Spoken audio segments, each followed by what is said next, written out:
하나님 말씀 함께 봉독하도록 하겠습니다. 에베소 4장 2절로 4절 말씀이 되겠습니다. 말씀을 저와 함께 교독하도록 하죠.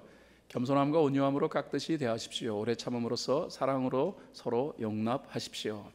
성령이 여러분을 평화의 띠로 묶어서 하나가 되게 해주신 것을 힘써 지키십시오. 같이 읽습니다. 그리스도의 몸도 하나요 성령도 하나입니다. 이와 같이 여러분도 부르심을 받았을 때 그 부르심의 목표인 소망도 하나였습니다. 아멘. 세계에서 가장 힘센 동물을 꼽으라고 한다면 누구나 다 사자가 아닐까 이렇게 생각을 할 것입니다. 아프리카 평원을 지배하고 있는 사자는 먹이 사슬의 가장 위의 자리를 차지하는 동물입니다. 이 사자의 공격에서 자유로울 수 있는 동물은 하나도 없다, 그렇게 생각해도 무방하지 않겠습니까? 그런데 이 사자가 먹잇감을 무더기로 앞에 놓고서도 잡아먹지 못하는 장면을 TV로 보았습니다. 그 얼룩말들이 뒤로 돌아서 가지고 둥그렇게 원형 포메이션을 형성하고요. 그리고 사자가 접근하려고 하면 뒷발질을 하고 있는 그 모습. 그래서 사자가 몇 번 트라이를 하다가 결국 그 원형 포메이션을 깨뜨리지 못하고 뻘쭘한 모습으로 그곳을 떠나가는 모습을 제가 TV에서 보았어요. 그 내용을 보면서 원래 1대1로 사자하고 얼룩말하고 갖다 놓으면 얼룩말은 사자의 먹잇감이 되는 게 분명하지만은 그러나 그 얼룩말도, 그렇게 연약한 얼룩말도 연합하니까 사자도 건드리지 못하는 강한 존재로 바뀌는구나. 이게 연합이구나. 이게 연합의 결과이구나 라는 사실을 생각해 보았습니다. 대지라고 하는 오래된 영화가 있습니다. 원래 대지라고 하는 그 소설 작품을 영화화한 것이 흑백 영화예요. 그 배경은 중국 대륙, 가뭄에 찌들린 중국 대륙을 배경으로 해요. 그런데 그 영화 내내 공포심을 조장하는 그런 미물이 등장합니다. 그 미물은 메뚜기예요. 여러분, 메뚜기가 두려울 사람이 있겠어요? 메뚜기 보고서 아유 두려워 무서워하고 여길 사람이 어디 있겠습니까? 그런데 이 메뚜기가 그냥 무리를 지어 떼를 지으니까 두려운 존재로 바뀌는 거 있죠. 메뚜기가 하늘을 덮어버리더라고요. 그리고 이 메뚜기가 지나가는 곳마다 모든 것이 황폐화되어져요. 그 메뚜기가 푸다닥 거리는 소리를 낼 때마다 소름이 끼칠 정도로 두려운 존재. 그게 영화 내내 경험했던 내용이었습니다. 그 영화를 보면서도 똑같은 생각을 했습니다. 하찮은 미물이라 할지라도 그 미물이 연합을 하고 묶여지니까 두려운 존재로 바뀌더라. 이 세상에 연합만큼 강함을 만드는 덕목이 있을까요? 성경은 그렇게 이 연합을 굉장히 많이 강조해요. 오늘 저와 여러분이 읽은 본문 속에도 이 연합에 대한 내용이 담겨져 있는데 바로 하나라는 단어를 통하여 이 연합을 강조하고 있다는 것입니다. 하나는 연합을 표현하는 말입니다. 오늘 연합에 대하여서 여러분과 함께 하나님 말씀을 좀 묵상해 보고요. 그 말씀이 주는 깊은 의미가 우리 가운데 전하여지는 복된 시간이 될 수 있기를 바랍니다. 먼저 우리는 3절 말씀을 주목할 필요성이 있습니다. 성경 3절은 이렇게 말합니다. 성령이 여러분을 평화의 띠로 묶어서 하나가 되게 해주신 것을 힘써 지키십시오. 여기 중요한 두 개의 단어가 등장해요. 하나는 띠라는 단어이고 또 다른 하나는 하나라는 단어예요. 띠와 하나는 연합을 상징하는 단어예요. 여러분, 사람들이 띠로 묶여졌다고 생각해 봅시다. 둘씩 짝지어 가지고서 뛰기에 하는 거 있잖아요. 그래서 다리를 서로 묶어요. 그래서 같이 뛰잖아요. 이건 뭡니까? 두 개의 개체가 하나가 되어지는 거. 이 띠는 연합을 상징하는 그런 내용이라고 생각하시면 될 것 같아요. 또 다른 하나는 하나라는 단어예요. 각기 다른 존재들이 하나를 이루는 것, 연합을 의미하는 것입니다. 이 연합은 오늘 본문 말씀을 보면 성령의 역사의 결과라는 거예요. 성령이 여러분을 평화의 띠로 묶어서 하나가 되게 해주신 것을 힘써 지키십시오. 성령님이 역사하는 곳에서는 연합이 형성되어집니다. 그러므로 연합은 거룩한 영이 임한 증거라고 말할 수 있어요. 오늘 이 예배에 성령님이 함께 하시는 줄 믿으십니까?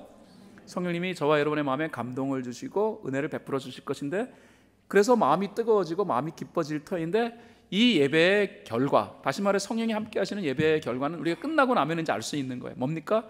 연합하는 거예요. 하나가 되고 싶은 마음, 그래서 예배드리러 올 때는 후딱 예배드리고 그 다음에 집에 가서 내 할 일 해야지 하고 생각하고 예배에 오셨다 할지라도 예배를 잘 드리고 나면은 성령님이 감화 감동을 주시고 성령의 역사하심을 누리게 되기 때문에 예배가 끝나고 나면 나 기도할 수 없어. 그래도 사랑하는 성도들과 함께 교제라도 나누고 가야지, 격려라도 하고 가야지, 또 한 주간 나를 위해 기도해 주신 분이 계실 거야, 그를 위하여서 감사라도 표현하고 가야지. 이게 성령님이 함께 하신 성령의 역사의 에비던스 결과라고 말할 수 있습니다. 자, 2절 말씀도 참 중요한 말씀인데요, 사도 바울은 에베소 교회 성도들에게 중요한 당부를 하고 있어요. 같이 읽어볼까요? 시작. 겸손함과 온유함으로 깍듯이 대하십시오. 오래 참음으로써 사랑으로 서로 용납하십시오. 이 2절 말씀에 보면은요, 신앙인들이 갖춰야 할 중요한 덕목을 몇 가지 표현하고 있습니다. 겸손이라는 것과 온유라는 것과 오래 참음, 인내라는 것과 그리고 용납, 용서라는 거예요. 사실 굉장히 중요한 덕목인데 이 덕목을 우리가 소유하는 것을 대부분 어려워해요. 그래서 어떤 분들은 이것이 10년 가운데 생기기 위하여서 막 기도하시는 분도 계세요. 어떤 목사님, 까칠한 목사님 한 분 계셨는데 이 목사님은 40일 금식 기도를 했더니 하나님이 자기 마음에 온유의 마음을 주셨다라고 그렇게 표현하더라고요. 어떤 분은 원수가 있는데 용서를 못하는 거야. 부담이 되어지고 생각만 하면 이가 갈리고 밤에 잠을 이룰 수 없는 존재. 그래서 성경을 읽으면 자꾸 용서하라 그러는데 그 용서한다는 거 쉬운 일이 아니더라는 거예요. 마음으로 결심하고 그래 용서해야지 하는데 그 사람 얼굴만 보면은 용서하겠다라는 이 의지가 다 사라져 버리더라는 거예요. 그래서 괴로워하셨던 분 제가 알아요. 이분은 사실 40일 금식기도 하셨어요. 내가 용서하게 해달라고. 그랬더니 용서의 마음들이 생기더라, 뭐 그렇게 말씀하셨습니다. 그만큼 바울이 지금 에베소 교회 교인들에게 표현하고 있는 이 겸손과 그리고 온유와 또 인내, 용납이라는 부분은 사실 거의 신의 성품에 해당되어지는 영역이기 때문에 우리가 쉽게 얻을 수 있는 영역이 아니라고 생각하시면 됩니다. 그런데 이 부분에 관하여서 연결고리를 바울이 제시해요. 그것은 사랑이라는 거예요. 사랑은 이 모든 신의 성품을 가능하게 만들어 줍니다. 그래서 바울은 에베소 교회 교인들에게 사랑을 얘기하고 있습니다.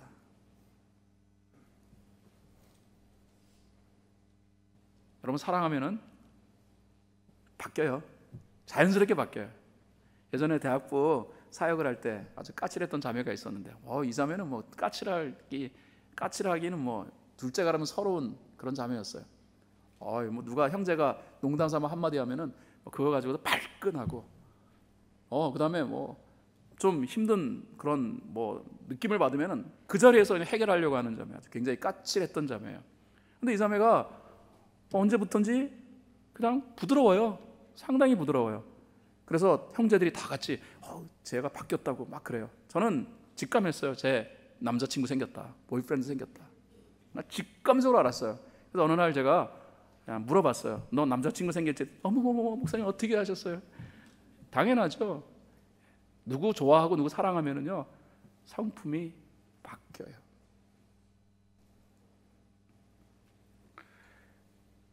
그래서 성경은 사랑을 강조하는 거예요. 언뜻 볼 때 우리가 예수님 닮아가는 것이 굉장히 어렵다라고 생각합니다. 그래요, 우리 예수님 닮아가는 거 어려워요. 우리 같이 정말 모질고 또 모나고 또 전적인 타락의 모습을 갖추고 있는 우리가 예수님 닮아간다는 게 쉬운 일이겠습니까? 그러나 그 예수님을 닮아갈 수 있는 최선의 방법이 있다는 거예요. 그것은 사랑을 마음에 품으면 돼요. 그렇다면 우리가 어떻게 그 사랑의 마음을 품을 수 있는가? 어떻게 사람을 보고 저 사람 괜찮아 하고 이렇게 받아들일 수 있겠는가? 이거는 오늘 성경 말씀이 우리에게 강조하고 있는 영역인데 그 내용을 우리가 살펴봐야 합니다. 4절 말씀으로 가보도록 하겠습니다. 4절 말씀은 이렇게 기록되어 있어서 한 목소리로 같이 읽겠습니다. 시작. 그리스도의 몸도 하나요 성령도 하나입니다. 이와 같이 여러분도 부르심을 받았을 때 그 부르심의 목표인 소망도 하나였습니다. 여기서 반복되어지게 사용되어지는 단어는 하나라는 단어예요. 연합을 우리는 이룬 존재들입니다. 근데 우리가 연합을 이루었다라는 사실을 어떻게 느낄 수 있겠습니까? 어떻게 피부 깊숙하게 깨달을 수 있겠습니까? 바울은 여기서 부르심이라는 말을 사용하고 있습니다. 부르심, 우리가 부르심을 받았습니다. 여러분, 중요한 내용을 바울이 언급하고 있는 거예요. 신앙생활은 내가 선택함으로 이루어지는 것이 아닙니다. 많은 분들이 신앙생활을 내가 선택했다고 생각해요. 사실 신앙생활은 우리의 선택으로 이루어지는 것이 아니고 전적인 하나님의 부르심에 의하여 이루어지는 것입니다. 그러므로 내가 그리스도인이요라고 말씀하신다면 이 가운데서 부르심을 받지 않은 사람은 단 한 사람도 없다는 거예요. 바울은 에베소 교회 교인들에게 말하고 있는 거예요. 우리가 같은 하나님을 믿고 있습니다. 우리는 같은 성령님의 은혜를 누리고 있습니다. 우리는 하나입니다. 그 하나됨의 증거는 우리 모두가 주님의 부르심을 받았기 때문입니다. 여러분, 부르심을 받았다. 부르심을 받았다는 이 사실을 확인해 보는 거예요. 자, 성도들을 바라보며 아유, 저 까칠한 저분이, 아유, 나하고는 코드가 안 맞는 저분이, 아유, 전 부담 가는 저분이, 그런데 하나님의 부르심을 받았어. 이런 부르심이라는 이 소명이라는 관점으로 그 분을 바라보시면 느낌이 달라져요.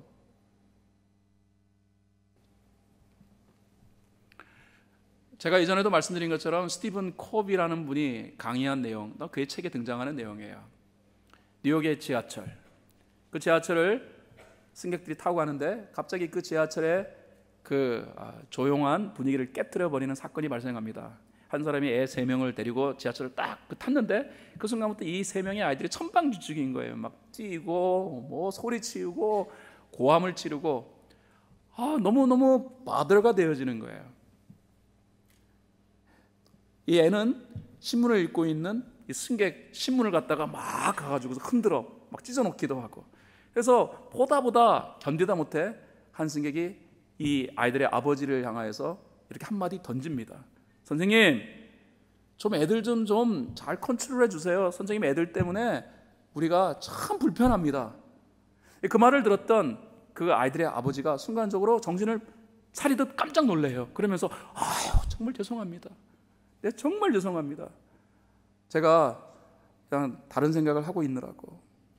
사실은요, 우리 이 애들의 엄마를 1시간 전에 땅속에다가 묻고 장례식을 마치고 지금 돌아가는 길이라서 제가 생각이 좀 복잡했습니다. 정말 죄송합니다. 이 말을 들은 지하철의 이 승객들이 짜증난다, 불편하다라는 생각을 가졌을 것 같습니까? 순간적으로 생각이 다 바뀌어버린 거예요. 어느 누구도 저 애들 정말 짜증나 라고 생각하는 사람이 없었어요. 잠시 전까지만 해도 짜증나, 쟤네들 때문에 정말로 신경 쓰여 라고 생각했는데, 이 아이들에게 있었던 1시간 전에 이 스토리를 내니까 어느 누구도 그렇게 말하는 사람이 없어요. 오히려 애들이 치근해 보이고 불쌍해 보인 거예요. 여러분, 중요한 말씀을 드립니다. 사람의 삶 속에 담겨져 있는 이 스토리를 우리가 찾아내서 그 스토리를 이해하면 사람이 다르게 보여요.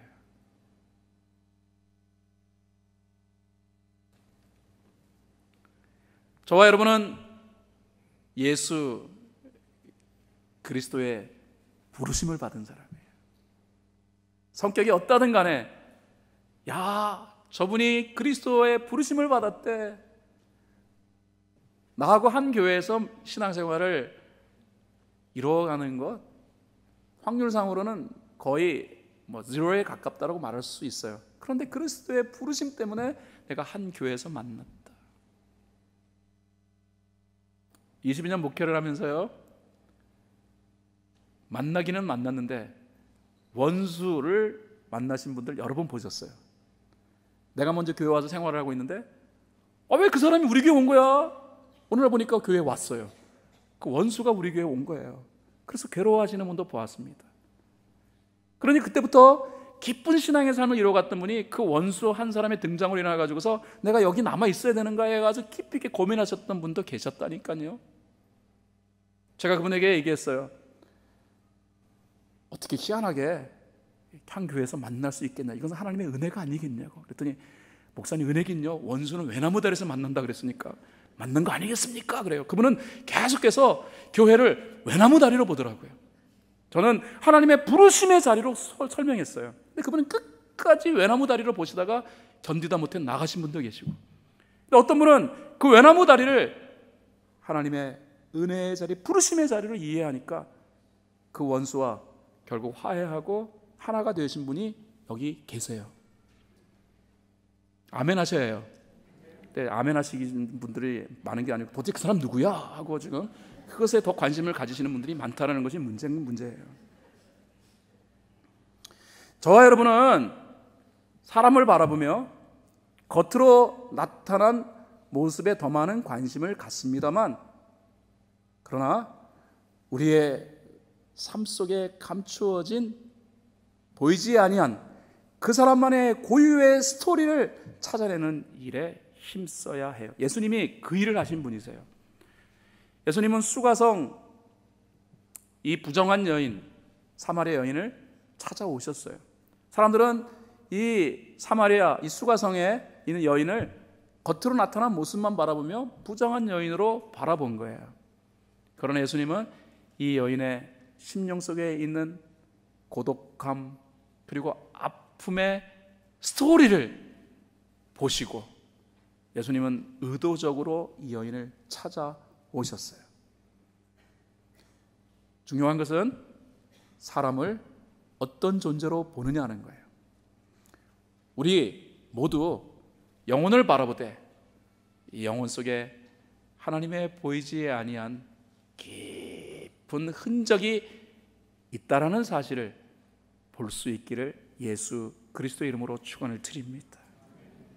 2001년 9월 11일, 잊을 수 없는 날이에요. 그날은 미국의 상징이라고 할 수 있는 월드 트레이드 센터, 이 쌍둥이 빌딩이 팍 주저앉은 날이에요. 알케이다 에이아에서 납치되었던 이 항공기, 여러 개의 항공기가 이 세계 무역센터에 정면 충돌함으로 인하여 가지고서 이 두 개의 트윈 타워가 무너져 내렸고, 그 다음에 7번째 트레이드 센터, 7번 트레이드 센터가 함께 무너져 가지고 무려 3,000여 명이 목숨을 잃어버렸어요. 그날 뉴욕은 패닉 상태에 빠져들었고, 아니 미국과 전 세계가 다 패닉 상태에 빠져들었어요. 그런데 여러분, 그날부터 뉴욕은 완전히 통제됐습니다. 길마다 다 통제되어지고, 또 사람들이 자유가 상당히 많이 제한되어졌어요. 근데 여러분, 미국이라는 나라가 어떤 나라예요? 개인주의가 극도로 발달한 나라예요. 그래서 내가 하고 싶은 거 남이 못하게 하면 왜 못하게 하냐고, 그리고 내가 좋아하는 거 조금 제약받으면 막 수한다 그러고 소송 제기한다 그러고 막 그런 나라 아닙니까? 근데 여러분, 놀랍게도 어느 누구도 이에 대하여서 불만과 불평을 제기한 사람이 없었어요. 이유가 뭐라고 생각하십니까? 그 이유는 간단해요. 우리 모두가 다 알고 보니까 무고한 피해자다.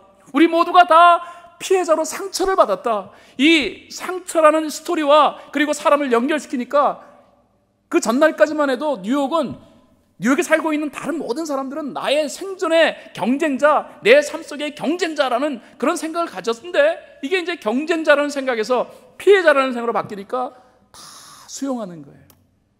뉴욕은 굉장히 범죄가 극성을 부리는 도시 중에 하나잖아요. 뉴욕 경찰관들 이 범죄와의 싸움을 하루 종일 살아가고 있다고 해도 과언이 아닌 사람들이에요. 그런데 2001년 9월 11일부터 2001년 12월 31일 거의 3개월 이 기간 동안에 놀랍게도 여러분, 뉴욕의 범죄율은 0에 가까웠어요. 그때 경찰서 유치장이 거의 비어 있었다고 하고, 그 다음에 형사소송이라든가 민사소송에 관련되어진 법원이 거의 그냥 폐업 상태라고 과언이 아닐 정도로 없었대요. 여러분, 뉴욕이 어떻게 3개월 동안 거의 범죄율이 0에 가깝게 바뀌었을까요? 간단합니다. 다 같이 마음속에 우리 모두가 피해자다, 이 아픔의 스토리를 본 거예요. 스토리를 보니까 이해가 가는 거예요. 품을 수 있는 거예요. 여러분, 그때 미국이 역사상 의례 없는 유니티를 이루었어요. 그렇게 미국의 멜팅팟 정신을 강조하고, 그래도 인종 간의 갈등이 언제나 존재해왔던 미국. 그런데 2001년 9월부터 12월 이 그라운드 제로라가 만들어질 때까지 3개월 동안은 미국 역사상 최고의 연합을 이루었습니다. 미국 사람들 마음속에 인종과 관계없이, 영어를 잘하든 못하든 관계없이, 남자든 여자든 관계없이, 미국에서 몇 년 살았느냐 관계없이 We are American, 우리는 미국 사람이다 라는 이 생각을 가지고 다 같이 하나가 되었어요. 여기서 우리는 중요한 연합의 원리 하나를 발견합니다. 이것은 우리의 외적인 모습을 바라보는 것이 아니고 우리의 내면 속에 감추어진 예수 그리스도의 흔적을 찾아내는 것입니다. 이것이 너무 중요해요. 오늘 예배를 드리며 저와 여러분이 성도들의 심령 속에 감추어진 이 하나님의 은혜의 흔적을 찾아낼 수 있기를 바랍니다. 자, 자기 옆에 계시는 분 얼굴을 보세요. 자, 얼굴 보세요. 아이고, 저 화상 또 만났구나, 괴롭다 라고 생각하지 마시고요, 내 눈에는 좀 부담스러운 존재이지만은 그러나 저분의 내면 속에 우리 주님의 놀라운 은혜의 흔적이 담겨 있다.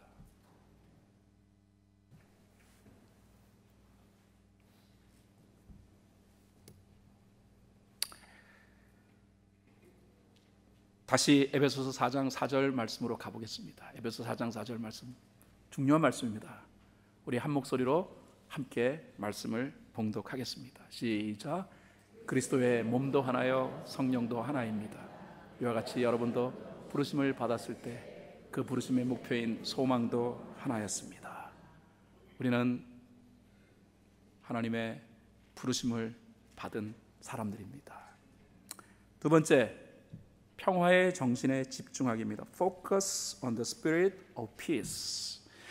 평화의 정신에 집중하자. 자, 에베소 4장 3절 말씀으로 가보겠습니다. 다시 한번 읽겠습니다. 시작. 성령이 여러분을 평화의 띠로 묶어서 하나가 되게 해주신 것을 힘써 지키십시오. 여기서 띠라는 것이 등장하잖아요. 띠. 이 띠가 뭔가? 근데 본문은 이렇게 표현하고 있습니다. 평화의 띠다. 평화의 띠. 제가 주석을 좀 살펴봤더니 여기서 띠라는 이 단어는 정신을 의미하는 것이다. 대부분의 주석가들이 그렇게 표현을 합니다. 정신이다. 다시 말해서 성령님이 하신 역사의 결과는 화평이다. 그러므로 이 화평의 정신을 에베소 교인 여러분들이요 절대로 잊어버려서는 안 됩니다 라는 걸 얘기하는 거예요. 여러분, 예수님이 하신 사역의 중요한 두 개의 결과는 다음과 같습니다. 첫째로는 하나님께 영광입니다. 할렐루야. 두 번째로는 평화입니다. 목사님, 어떻게 그렇게 말씀하실 수 있어요? 근거가 뭡니까? 네, 예수님께서 이 땅에 탄생하셨을 때 천군 천사들이 합창했습니다. 그 아름다운 코러스 속에 예수님이 이 땅에서 만드실, 행하실 중요한 내용을 미리 언급했어요. 천사들은 이렇게 찬양했습니다. 더없이 높은 곳에서는 하나님께 영광이요, 땅에서는 주님께서 좋아하시는 사람들에게 평화로다. 하나님께는 영광이 되어지고 사람들 평화를 경험케 하기 위하여 그리스도께서 이 땅에 오셨다라는 거예요. 그래서 예수님의 공적인 모든 사역 결과는 하나님이 기뻐하시는 것이고 사람들이 평화를 누리는, 화평을 누리는 결과로 나타난다라는 거예요. 사탄은 이 부분을 막기 위하여 하나님의 영광을 개인의 영광으로 삼도록 조장합니다. 동시에 사람들 별로 관심 갖지 않도록 자꾸 사람에 대한 좋지 않은 감정을 유발시킵니다. 교회에 못 오게 하는 게 아니에요. 교회 와라, 예배 드려라. 그런데 하나님의 기쁨이 아닌 너의 기쁨을 만들기와 예배에 참여해라.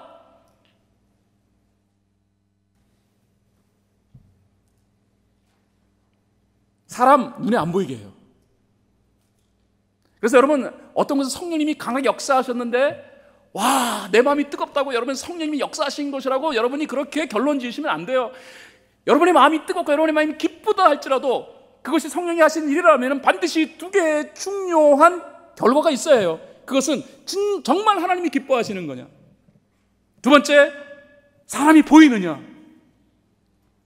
사람 때문에 지치고 사람 때문에 피곤해가지고서 교회에 왔어요. 그런데 오늘 그날따라 예배가 너무 좋았어요. 예배 때문에 내가 감동을 받았어요. 좋은 일입니다. 기쁜 일입니다. 그러나 정말로 그것이 성령께서 역사하신 것이라면요, 먼저 내 기쁨과 동시에 하나님의 기쁨이 만들어지고 있는가 하는 부분을 생각해 보셔야 하고, 그 다음에 예배를 드리면서 사람들이 나에게 내 눈에 들어오기 시작했는가를 확인해 보는 것이 필요하다니까요. 예배 드리시고 오늘 은혜 많이 받았어 하고 그 다음에 쏜살같이 교회를 빠져나가시면 사실 성령 역사한 거 아니에요. 어떤 분은 그러시더라고요. 요즘 내가 은혜를 너무 많이 받아가지고 그래서요 교회를 떠나려 합니다. 말도 안 되는 소리. 은혜를 너무 많이 받았으면 어떻게 하셔야 해요? 사람이 보이니까 내가 많이 섬기지 못했지, 내가 섬겨야지. 이게 정상 아니에요?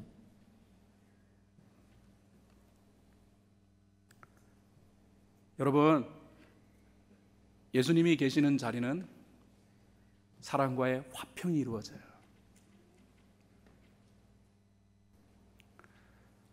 왜 우리가 화평을 이룰 수밖에 없는가 하는 것은 우리가 바로 예수 그리스도의 은혜의 옷을 입었기 때문이에요. 사회 심리학자들은 같은 유니폼을 입은 사람끼리는 잘 싸우지 않는다라고 얘기해요. 맞는 겁니다. 그렇지 않습니까? 같은 유니폼을 입으면은 그러면 우리가 하나다라는 이 동질감, 우리의 이 상황이 하나다라는 이 동질감을 느끼기 때문이라는 거예요. 저와 여러분이 같은 유니폼을 입었어요. 그 증거가 뭐냐고 물어보시면은 그렇습니다. 우리가 구원받았다는 것은 같은 유니폼을 입었다라는 거예요. 우리는 우리 스스로 구원을 받을 수 있는 능력이 없어요. 그러므로 예수 그리스도의 보혈의 은총의 옷을 입어요. 그것이 그리스도의 의의 옷을 입지 않으면 저와 여러분은 절대로 구원 얻을 수 없습니다.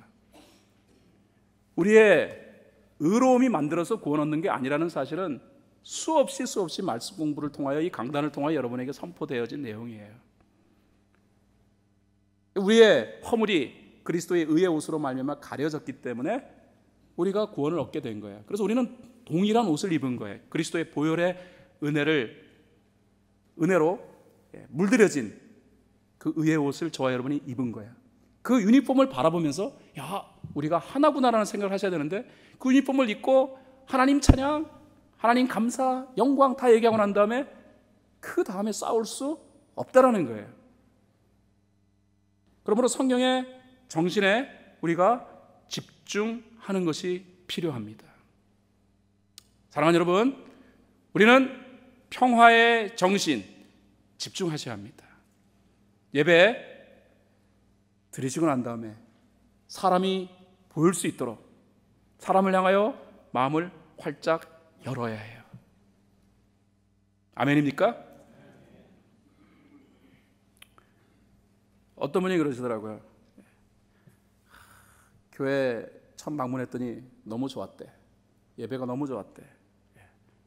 그리고 목사님 설교도 짧아서 좋았대. 그래서 여기에 정착해야 하자고 마음 먹었대요. 그런데 자기가 거기 정착 안 했대. 왜 그랬냐 그랬더니 그게 말이에요 목사님. 그 끝나고 난 다음에 밥 먹으러 친교실에 들어갔는데 좀 밥을 먹으러 들어갔는데, 그런데 자기 옆에 계시는 분한테는 불고기 2점을 주는데 자기한테는 1점만 주면서, 그러면서 자기가 마음이 상했다고. 여러분 어디 식사 당번하시는 분이 그거 일부러 편파적으로 그렇게 하겠어요?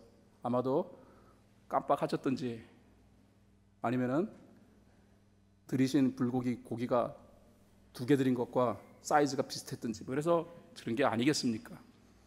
그런데 이분은 그냥 내가 뭔가 차별당했다라는 마음, 그 마음 때문에 다 좋았는데 그거 하나 때문에 그 교회에 정착하지 않았다고 그렇게 얘기하시더라고요. 그래서 제가 우리 오신 그분한테는 제가 특별히 부탁해서 이분한테는 하여튼 무조건 많이 드려라. 여러분 예배 잘 드리시면은요, 그 다음에는 사람이 보여요. 그리고 사람이 보인다는 말은 이해하게 된다는 거예요. 이해. 제가 평화에 대하여서 국어 사전을 찾아봤습니다. 평화가 뭐냐? 그러니까 국어 사전에서는 이렇게 표현되어 있더라고요. 분쟁과 다툼이 없이 서로 이해하고 우호적이며 조화를 이루는 상태가 평화라고 하더라고요. 우리는 평화하면 싸우지 않는 것만 생각해요. 그런데 국어 사전은 분명히 표현하고 있어요. 평화는 분쟁, 다툼이 없이 서로 이해하고 조화를 이루는 거라고요. 여기서 우리가 사탄이 무슨 짓을 하는가를 충분히 이해해 볼 수 있죠. 사탄은 싸우지 않는 것을 싸우도록 조장을 한다라는 거예요. 싸우도록 조장한다는 거예요. 근데 어떻게 싸우도록 조장하느냐? 사탄이 하는 일은 간단합니다. 이해 대신에 오해, 조화 대신에 부조화, 딱 2가지 방식을 통하여서 싸우도록 조장하는 거예요. 싸워지면 어떤 일이 벌어집니까? 유니티가 깨지는 거예요. 분열이 만들어지는 거예요. 한국교회는 분열의 역사를 가지고 있어요. 제가 근처에 있는 신학교 갔더니 그 신학교 미국 교수님이 그러더라고요. 한국교회 성장의 내용들을 한국 목사님을 통하여 쭉 살펴보니까 한국교회는 싸우면서 성장했더라. 언뜻 듣기에는 참 괜찮은 것 같긴 한데 그러나 그거 맞는 말 아닙니다. 싸우면서 성장하는 것이 성장일까요? 싸우고 그래서 에이 니네랑 같이 신앙생활 못하겠어, 난 나갈래 하고 나가가지고 거기서 또 싸워가지고 또 나가지고 이러면서 교회들이 계속 갈라졌다라는 거예요. 이게 한국교회의 성장의 모습이라고, 독특하다 그러더라고요. 아주 독특하다고. 교회사를 살펴보면 한국교회 성장처럼 아주 독특한 역사가 없다고. 이 말은 다른 말로 표현하겠습니다. 한국교회는 성장한 게 아니에요. 한국교회는 화평이 없이 분열한 것입니다. 마귀의 역사가 강했던 교회가 저는 한국교회라고 생각해요. 성령의 역사가 있는 곳에는요, 분열이 있는 것이 아닙니다. 이해하고 조화를 이뤄가기 위해 애쓰는 거예요. 오늘 예배를 드리시며 이해하고 그리고 조화를 이루어가고자 하는 성령의 음성이 저와 여러분의 심령 가운데 넘쳐나기를 예수님의 이름으로 축원을 드립니다. 말씀을 결론 지을게요. 제가 사실은 지난 주간 굉장히 많이 고민했어요. 왜냐하면 화요일날 교역자 모임을 하는데 이게 오늘 주일 피크닉을 하고 했는데 비가 온다라는 거예요. 비가 온다. 그래서 어떻게 하나. 근데 여러분, 여러분의 담임 목사는 한 가지 아주 자기 나름대로의 이 생각을 가지고 목회를 20년 진행해 왔습니다. 그것은 뭐냐면은 불가능은 없다. 믿음이 중요하다. 그래서 비가 온다 그러면은 하늘을 향하여 기도함으로 그 비를 내리지 않게 하고 좋은 날씨로 만드는 것이 타당하다. 교육자들이 어떻게 하냐고 그럴 때 마음속으로 여러분들 기도하면 돼요. 하나님 앞에 기도하면 좋은 날씨 주실 거예요 라고 그렇게 생각을 했어요. 그런데 교육자들은 그런 믿음이 없었던 것 같아요. 그래서 제가 지켜보자. 그래서 화요일 제가 날씨를 계속 보니까 비 올 수 있는 찬스이 계속 늘어나고 있어요. 결정적인 날은 이제 금요일이었습니다. 금요일 주보도 나와야 되고 중요한 것은 이 금요일 날 이제 고기를 사야 돼요. 오늘 가서 여러분이 드실 고기를 구입해야 되고, 교회 학교는 그다음에 이제 햄버거 만들고 그다음에 핫도그 만들고 이걸 구입해야 돼요. 그래서 막상 구입해야 되시는 분들의 입장에서는 고민이 된 거예요. 저한테 연락이 온 거예요. 목사님 어떻게 합니까? 마음속으로 이렇게 말했습니다. 그걸 질문이라고 하십니까? 믿음으로 기도해야죠 라고 마음으로는 그 생각을 했는데요, 저는요 설교 준비를 하면서 성령의 음성을 듣습니다. 그것은 사랑, 믿음, 소망, 사랑 다 중요하지만 그 중에 제일은 사랑이라고요. 신앙생활에 있어서 성령이 하시는 역사, 믿음이요 소망이요 사랑이지만 고린도전서 13장은 사랑을 얘기합니다. 사랑이 뭘까? 사랑이라는 것은 이해하는 것입니다. 그리고 품는 것입니다. 내 입장이 아닌 영혼의 입장에 서서 그의 니드가 무엇일까를 헤아려 보는 것이 사랑이에요. 주님 그 사랑을 몸소 실천하셨습니다. 예수님 입장에서, 자신의 입장에서 생각하신다면 우리는 예수님 앞에서 심판의 대상일 뿐이에요. 왜? 예수님은 의로우신 분이시고 우리는 전적으로 타락한 존재이니까. 그러나 우리 주님은 주님의 입장이 아닌 영원히 멸망당하고 영원히 파멸해야 할 대상인 우리의 입장에 서서 우리를 바라보셨어요. 그랬더니 수용하실 수밖에 없어요. 주님은 인간의 몸을 입고 이 땅에 오셔서 십자가, 그 수치스러운, 그 혐오스러운 십자가 위에 달리시는 것을 마다하지 않으셨습니다. 그 예수님의 사랑은 이해와 그리고 관용이었어요. 그걸 생각하니까 성도들이 그날 추웠겠다. 그리고 비가 오고 난 다음에 이렇게 잔디도 젖어 있고 그러면은 우리 교우들이 넘어질 수도 있겠다. 다 같이 운동신경이 발달한 교우들이 아니니까 넘어져 다칠 수도 있겠다. 성령의 음성을 들었습니다.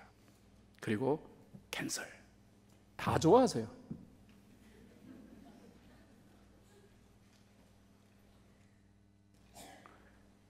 여러분,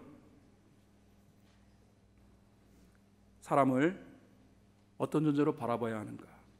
이미 말씀드렸습니다. 하나님의 손길이 머무른 존재로 바라보라. 그리고 무엇을 하든 우리의 신앙의 가장 중요한 연결고리인 사랑의 동기를 점검하라. 오늘 제가 여러분에게 설교드리지만 이 설교가 사랑의 동기가 되어야지 됩니다. 우리가 행하는 모든 것이 사랑의 동기가 되게 하라. 연합은 평화를 이루는 것입니다. 평화는 이해와 조화를 전제로 합니다. 공동체 안에 속한 교우들을 이해하려고 노력하십시오. 그리고 차이를 뛰어넘어 내가 맞추어 보려고 깊이 있는 노력을 이루어 가십시오. 그 결과 성령께서 허락하시는 끈끈한 연합이 형성되는 것입니다.